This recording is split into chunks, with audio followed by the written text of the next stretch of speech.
ketiga pilar itu tujuannya adalah untuk men-supply sebanyak mungkin uang. Kenapa harus disupply sebanyak mungkin uang? Karena dia harus mengentertain nafsu. Kenapa harus dientertain nafsu?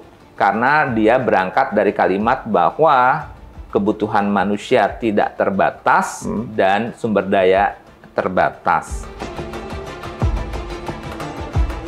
Tugas kita hidup itu kan cuma beribadah pada Allah.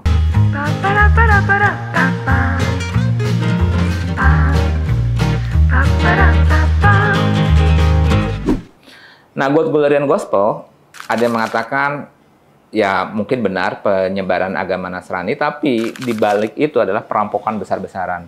Apa yang dirampok? Emas.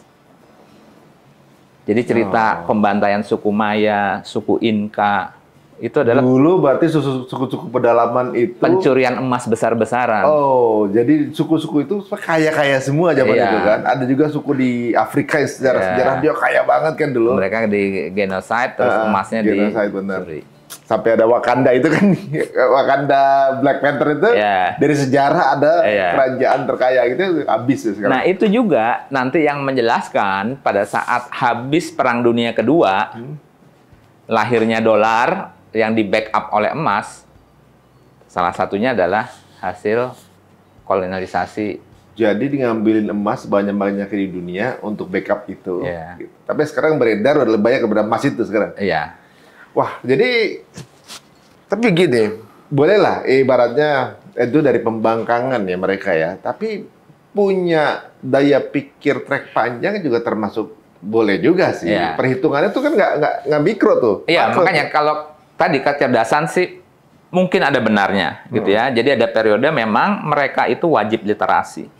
Ini juga kalau ditanya mereka itu wajib literasi. Ini yang harusnya jadi pertanyaan kita. Kenapa kita nggak baca? Kenapa kita? Jadi balik lagi, harusnya bukan hanya kaum Yahudi. Umat Islam pun semua perintah pertama adalah Iqra. Jadi kalau tanya, ya oke lah, tapi juga jangan kemudian kita katakan mereka itu mereka yang begitu superpower, cerdas dan seterusnya. Tapi pertanyaannya adalah harusnya menohok ke kita. Karena kewajiban literasi itu juga ada di kita. Justru kewajiban kitanya kan. Iya. Justru kewajiban literasi adalah ayat yang pertama masuk gitu. Jadi itulah harusnya bisa mengcounter. Ini gitu. Kritikan buat kita semua teman-teman ya. Jadi Rasulullah SAW dulu nggak bisa baca. Awalnya tuh dia nggak bisa baca, kemudian dikasih amanah. Amanah pertamanya baca. Dan dari baca itu beliau bisa menguasai dunia. Ya kan? Dia menguasai dunia dengan hanya Quran dan hadis gitu. Sekarang Quran dan hadisnya masih kita pegang, tapi kita nggak bisa nguasain. Berarti kita nggak baca, gitu kan? Ya banyak yang punya, cuma jarang yang bisa baca. Yang bisa baca nggak paham, yang paham nggak ngamalin gitu kan? Ya sama cerita kayak balik lagi ke siklusnya Indonesia gitu ya. Gimana ceritanya tentang haji, title haji itu kan muncul karena Statblad tahun 1903, Snokholgronya. Orang pulang dikasih title haji, itu sebenarnya kan waskat itu. Karena orang yang pulang dari haji itu umumnya jadi kaum pergerakan. Itu juga sering kita tanya, saat ini alumni haji itu berapa banyak? Karena kurikulumnya kan sama. Tawaf, lempar jumroh, segala macam. Kenapa yang terdahulu pulang haji itu melahirkan pencerahan, pergerakan. Sekarang kita dengan jumlah yang sama pulang haji ya, pulang haji aja tanpa mampu membuat lompatan besar gitu ya. Nah inilah yang mungkin juga tadi kita harus challenge kita harus melihat lagi kurikulum apa yang mungkin terlewat yang pada waktu itu dilakukan oleh para pendiri bangsa gitu ya, sehingga sampai-sampai kolonial itu terpaksa melabel kata haji gitu, karena nggak ada di negara-negara lain itu kata haji nggak ada. Hanya panggilan haji gitu kan. Itu Statblad tahun 1903 itu. Ini menarik nih, Pak Imam. Jadi ibaratnya gini, mereka itu punya izah kali ya, bisa diibaratkan, atau mungkin punya target, ingin membentuk. Dulu masih state ya, Israel state kan dulu. Ingin punya daerah kekuasaan. Ingin punya satu land lah buat kaum Yahudi ini. Keinginan itu tentunya nggak mudah, dibutuhkan pendanaan yang besar pasti. Dan dia udah tahu ketika pengen punya negara, harus punya dana. Dananya ngambil dari mana? Dari emas dulu. Terus ketika emasnya diambil banyak, dibuatlah sistem yang kemudian jadi orang nurut semua. Udah nurut, kemudian dibikin peraturan kesepakatan bersama. Nah, kesepakatan bersama pun itu juga dipakai kemudian untuk bagaimana membuat pola agar akhirnya si bangsa Yahudi ini bisa punya land sendiri. Jadi lahir juga gitu. Nah, ini kan yang unik ya. Mereka bisa mengatur posisi ibaratnya kemudian ada perang ini, perjanjian ini yang akhirnya ujungnya Yahudi yang udah diaspora tadi itu bisa punya land. Walaupun mungkin orang yang keluar dulu mungkin belum tentu orang yang sama ini, belum tentu daerah yang sama untuk balik ke situ. Bisa punya daerah kekuasaan si state itu gitu. Nah, apa sih yang membuat atau juga mungkin bagaimana sih pola mereka tuh mengatur perangnya, kemudian akhirnya jadi punya tanah diputar-putar sampai kemudian juga bangsa Arab sekarang ini sampai pada nurut gitu. Pasti ada something yang ngunci, bukannya ancaman atau justru kenikmatan bisa aja kan gitu kan. Yang kemudian kok bangsa Islam segini banyak, mereka cuma 9 juta. Kalau kita kencingin aja banjir gitu kan dia bilang kan. Kalau bangsa Arab kencing aja banjir tuh Israel gitu. Sehebat itu kan gitu. Iya, tadi memang ujung-ujungnya balik lagi. Ya kita harus kembali ke hadis Rasulullah bahwa kuncinya adalah wahan tadi. Jadi pada saat kita sudah lebih cinta dunia, disitulah kita mudah diatur. Dan kembali lagi, ini sebenarnya ceritanya juga cerita pertarungan abadi antara iblis dan manusia, antara hak dan batil. Jadi sang iblis itu memang di end story-nya apa? Di end story-nya ya kita sama-sama tahu iblis itu akan ke neraka bersama pengikutnya. Ini dalam konteks perlombaan mencari pengikut terbanyak. Oh, ini rekrutmen. Dan biasanya kalau orang sudah mau finish, itu kan seluruh tenaganya dipakai kan. Nah, kalau kita yakin bahwa Nabi Muhammad lah Nabi umat akhir zaman, maka memang ini adalah sprint iblis tadi. Habisin umatnya gitu. Untuk mendapatkan sebanyak mungkin kompanyon mereka nanti gitu.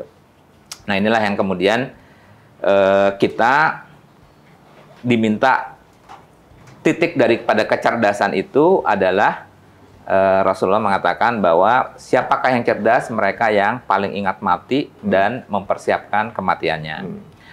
Nah, kenapa paling ingat mati? Karena sejatinya orang pintar itu apa sih? Orang pintar itu bukan yang bertitel. Orang pintar itu adalah mereka yang sudah tidak lagi bisa tertipu.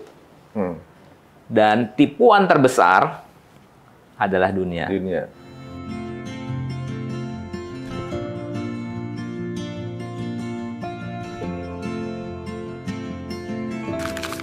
Ya, wa ma hayatud dunya illa mataul ghurur. Sungguhnya dunia itu hanyalah tipuan dan senda gurau. Jadi, itulah sebenarnya tujuan. Kenapa cerdas? Karena tidak bisa ditipu.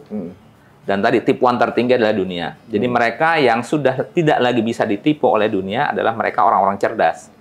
Jadi jadi tujuan kita adalah mereka bisa dikalahkan dengan orang cerdas pula. Tapi definition cerdas buat kita gitu ya, itu bukan definition lulusan Princeton, lulusan Pennsylvania. Adalah para lulusan, quote-unquote lulusan cerdas, menurut kriteria Rasul adalah mereka yang mempersiapkan kematiannya. Karena dia sudah tidak bisa lagi ditipu. Ditipu di dalamnya termasuk rayuan ya? Rayuan, tipuan, iming-iming, itu termasuk. Ya balik lagi, kita kan kadang-kadang pada saat boykot, ini kita nggak bisa hidup. Ya, itu kan tipuan tuh sebenarnya. Iya, dengan produk-produk itu. Pertanyaannya, apa iya serendah gitu, selemah itu gitu kan kita gitu. Oh, jadi surat At-Taubah nih.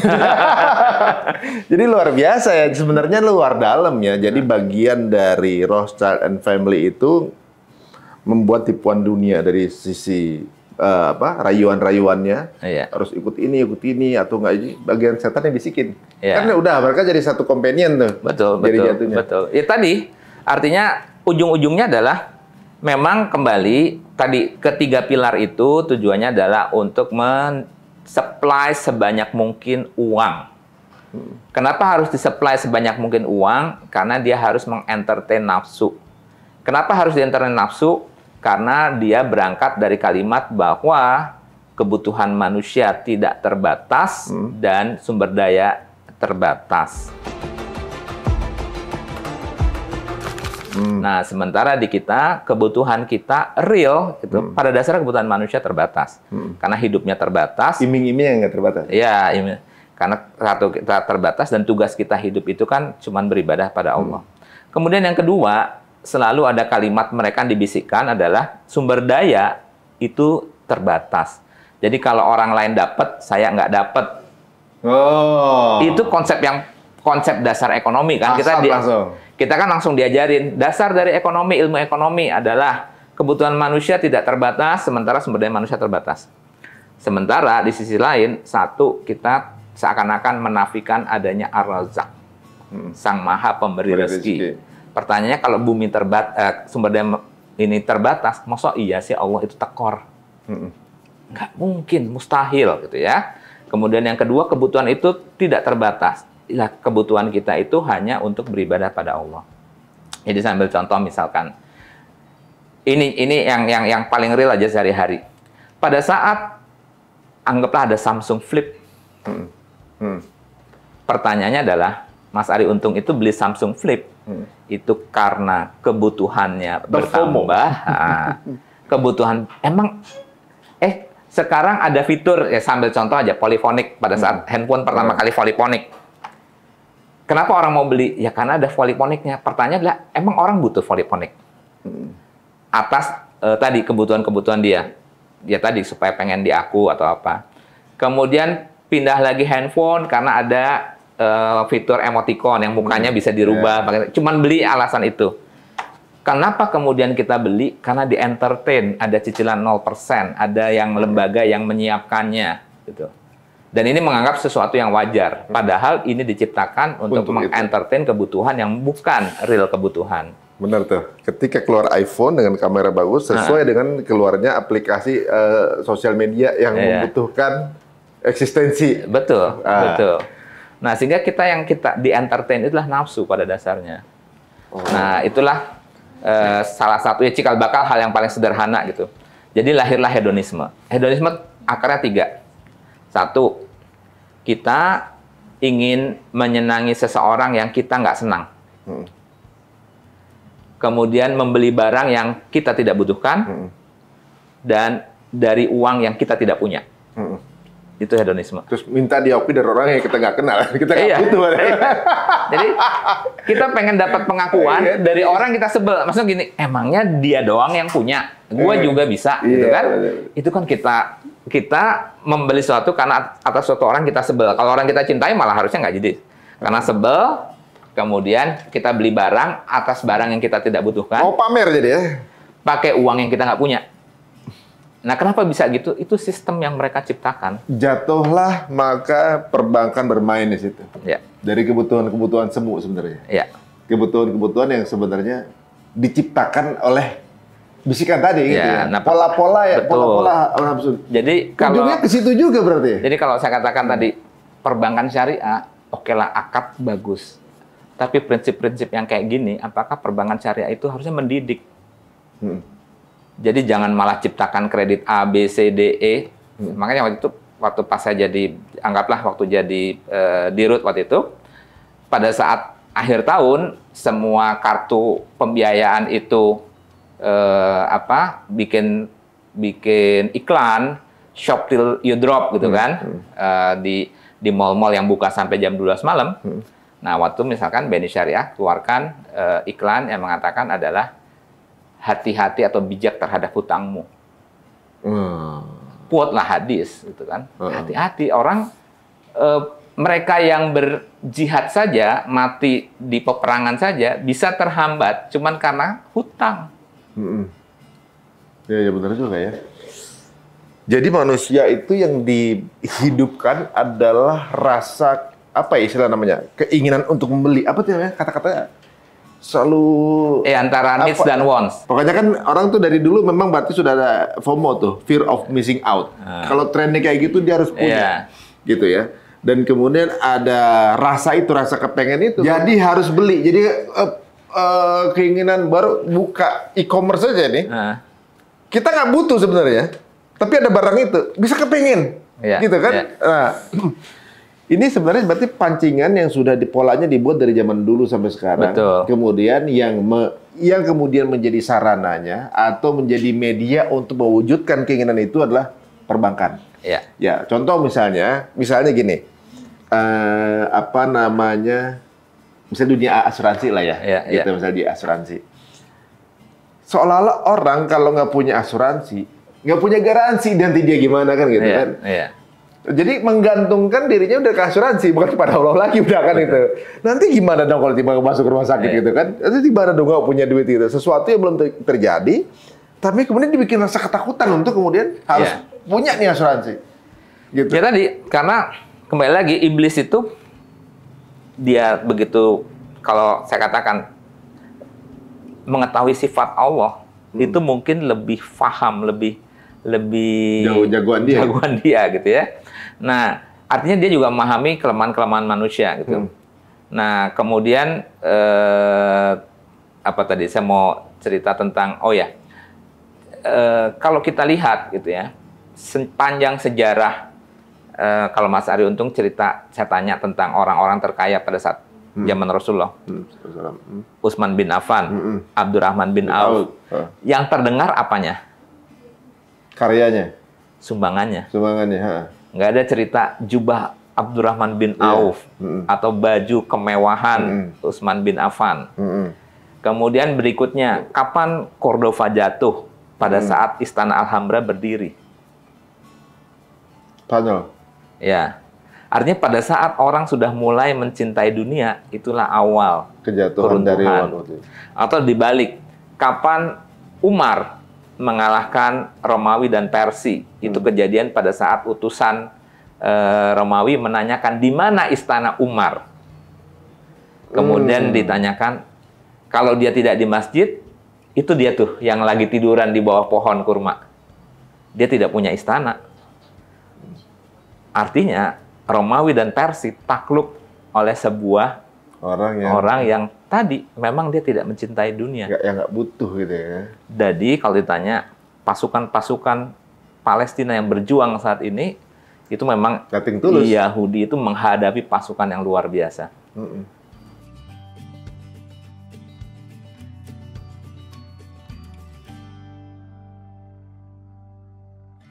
Kalau sekarang turunannya Lord itu siapa? Lord ini apakah mereka ini yang disebut sebagai elit global? Iya, artinya saat ini sih sudah sangat cair gitu ya, sangat cair dan lebih ke arah pemikiran. Artinya mungkin yang dimaksud dengan saudara-saudara itu tidak lagi seperti itu. Beyond itu yang lebih parah itu sebenarnya adalah pemahaman. Mereka memiliki pemahaman yang sama. Itulah yang menjadi momok daripada perjuangan kita sampai dengan nanti akhir zaman gitu ya.